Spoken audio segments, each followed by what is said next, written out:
Hi, I'm Matt Collins. I'd like to welcome you to Bob Weber Auto Mart on Douglas Avenue here in Racine, across from Douglas Park. We specialize in 1-year-old, low mileage, almost new cars. And if you'd like to stop by and see them, or see them on our website, bobweberautomart.com, we could save you between $5,000 and $10,000 on your next almost new car purchase.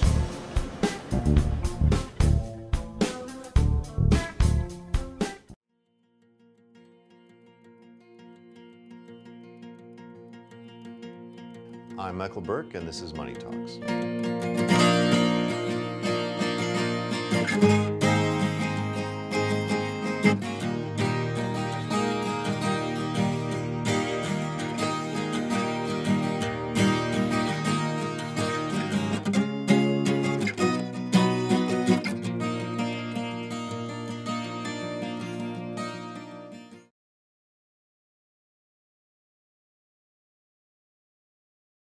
Hi, so I am starting the second part of my talk with Aina Vilumsons, Executive Director of the Wisconsin Procurement Institute, or WPI.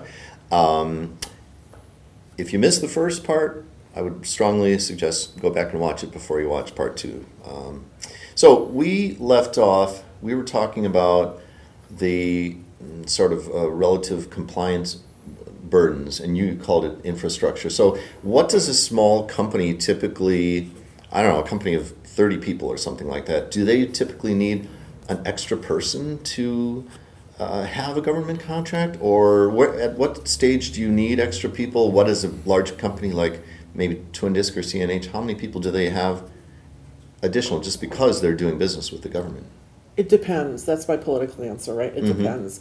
Depends on if you're selling a commercial item like tables or chairs, or if you're producing something in manufacturing, or doing R&D. It depends on what you're doing. Construction, for example, if you're manufacturing parts, your quality is going to have an extra burden. Your contracting will have maybe a part of a person as far as your billings, which are different, your compliance, which is different. Okay. You'll have to have someone that's trained to do those things.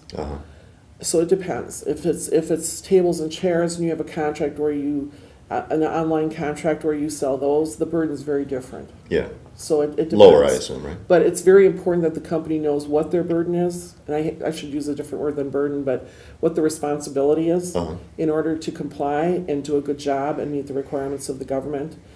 They need to know that up front, and they need to know what resources it will take to comply. Yeah. So that they do what it should. Government's a great customer. You make them happy, you treat them as the best thing there is. They pay on time. You know, they're good customers. It's a good customer to have in a mix of other customers. So it's very important to look at it that way, I think. Yeah, speaking of a mix of other customers, what have you seen out there regarding the percentage of business that companies will do with the government? Because I'm guessing you wouldn't want to do 80% of your business with the government, because if you lose that, you go down the tubes probably. That is very correct from a general business standpoint. Never have one customer. Try to have at least a handful. Businesses that have relied over the last couple years on defense work only are feeling it very much so. We're losing some of our supply chains, some of our suppliers, because there was too much reliance on the government customer. It's always a good idea to have a blend, whatever that may be. Anytime a market goes softer, you want to have something else that will counteract that, so that your business stays on the right path. Sure, and as you say, that's a good rule in business anyway, Just regardless. We talked a minute ago about the responsibilities that come with doing government business.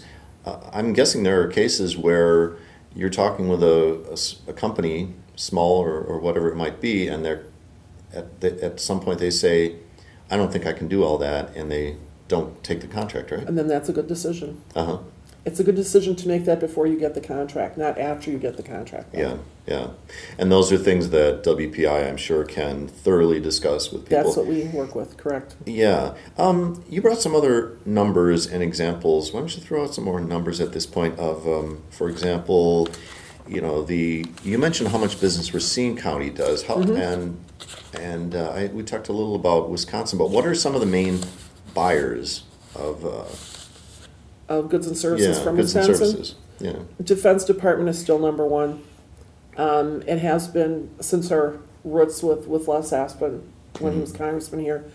And it continues to stay that for a number of reasons. One is our largest contractor in the state, Oshkosh Corporation. Okay. Oshkosh produces vehicles.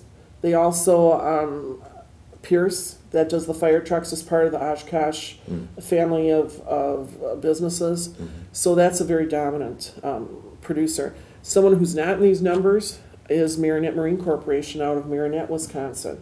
Marinette it produces ships, mostly naval right now, but also others, NOAA, some research ships and that type of NOAA, thing. I assume you mean the National Oceanic and Atmospheric Administration. Yes. That NOAA. Yes, that NOAA. Not the one from the Ark. That is correct. So a lot of their work is heavy Navy right now. With the USS Milwaukee that people may have been reading about in the newspaper that's being talked about is produced in Marinette. Do you know if we have any suppliers from our area for either Oshkosh? I do not. Okay. I think you do. With the heavy manufacturing base in Racine, I am 99% sure that there is participation in those contracts. So one thing you've made clear is that there are two ways to do business. One is to be the actual direct supplier, and the other is to be in the supply chain. What kinds of services does WPI provide? Why don't you talk about that a little bit? When you sit down with somebody and small company and says, I make good parts, how does the process start? We sit down, we talk to them in general business terms. Why do they want to look at the government to be a customer? What are their current customers? Are they in good shape? Are they financially sound? Is there growth? Are they having any issues? Just general business terms. Then we talk to them, we take a look at who could be their customer.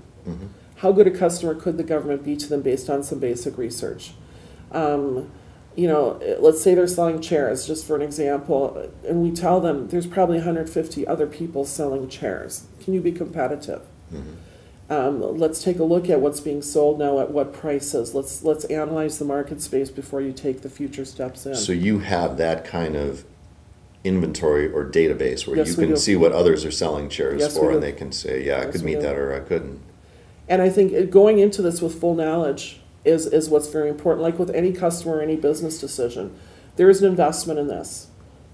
Whether it's someone hires somebody to do this for you, or if you spend your own time and energy on it, there's an investment of time. If you don't choose the government, you could choose somebody else to work for.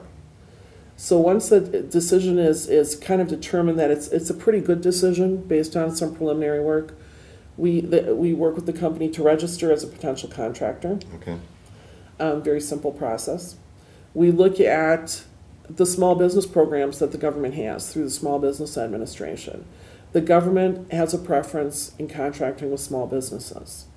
23% of all federal procurement dollars should be going to small business. 23%, 23%. About a quarter. Okay. Correct. Of that 23%, there's 5% for women, 5% for socially disadvantaged businesses, 3% for hub zone located businesses, which is historically underutilized zones. So there's a small piece of Racine that falls into that category. Service disabled veterans, there's a set aside piece, and I think I've got all four of them. So for a business, they need to look at too how they fit into the competition there. Because small businesses, certain types of contracts are only competed against small against small. Oh. Okay, so there's definite understanding the rules gives a business the edge on going after some of this work. Yeah. So let's say they get to that point. They're interested. They think they can be competitive on price. But if they want to sell tables, there are 150 others already doing. How much churn is there? How much real opening or opportunity is there? Or do they just have to beat someone else on price? Depends. Again, depends.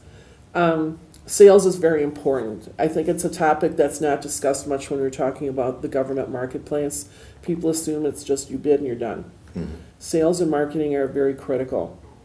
If you're the one that knows that the VA hospital is going to be putting up a new wing and you start learning what the needs are and that your tables might fit and you've got the right size, or you can work with the architect to say this is how we should do it, and I can come up with a configuration for you that will save you money and be a good fit. That's what will make you stand apart from your competitors.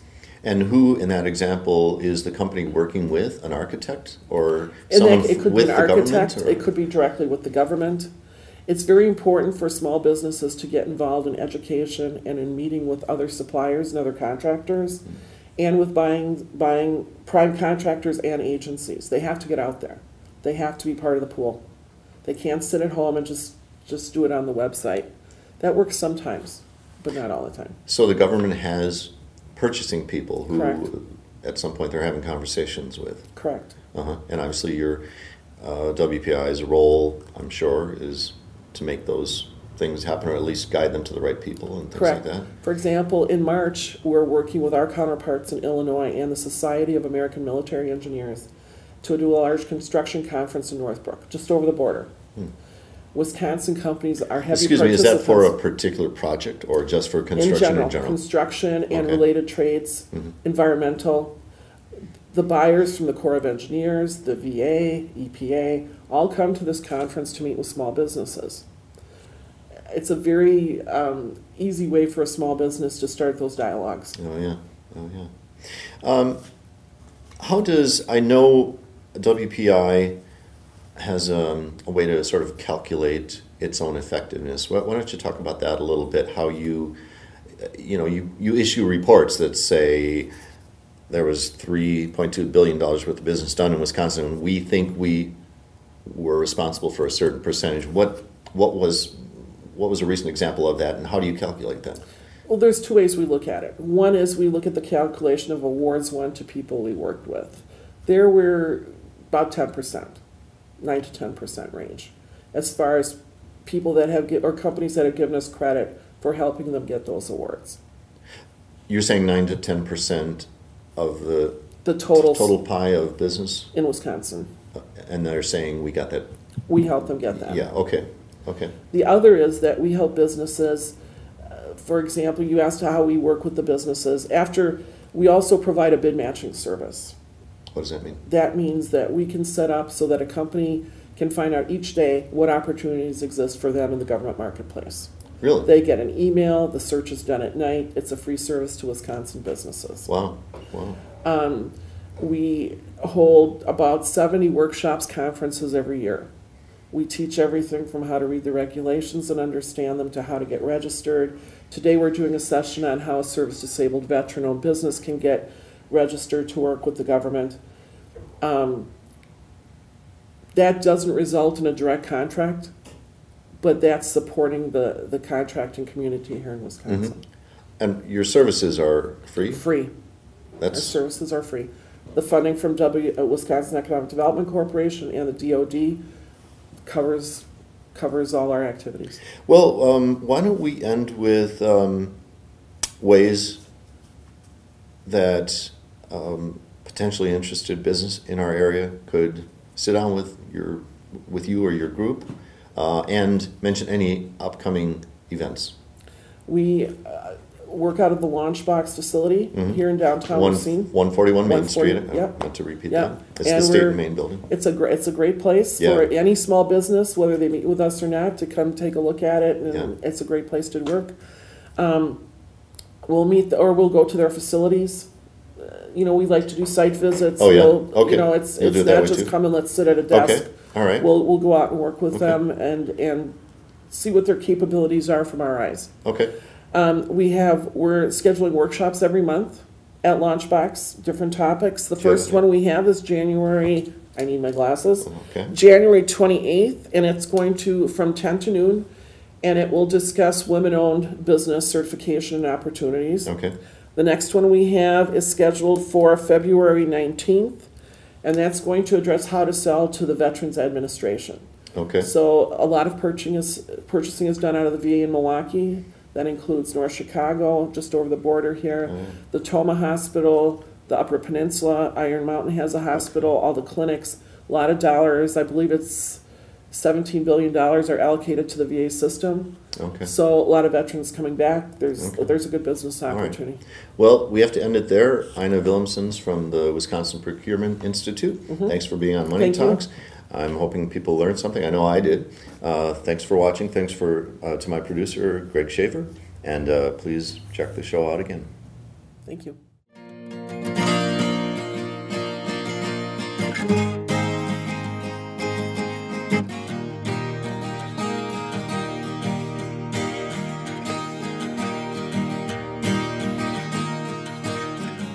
Hi, I'm Matt Collins. I'd like to welcome you to Bob Weber Auto Mart on Douglas Avenue here in Racine, across from Douglas Park. We specialize in 1-year-old, low mileage, almost new cars. And if you'd like to stop by and see them, or see them on our website, bobweberautomart.com, we could save you between $5,000 and $10,000 on your next almost new car purchase.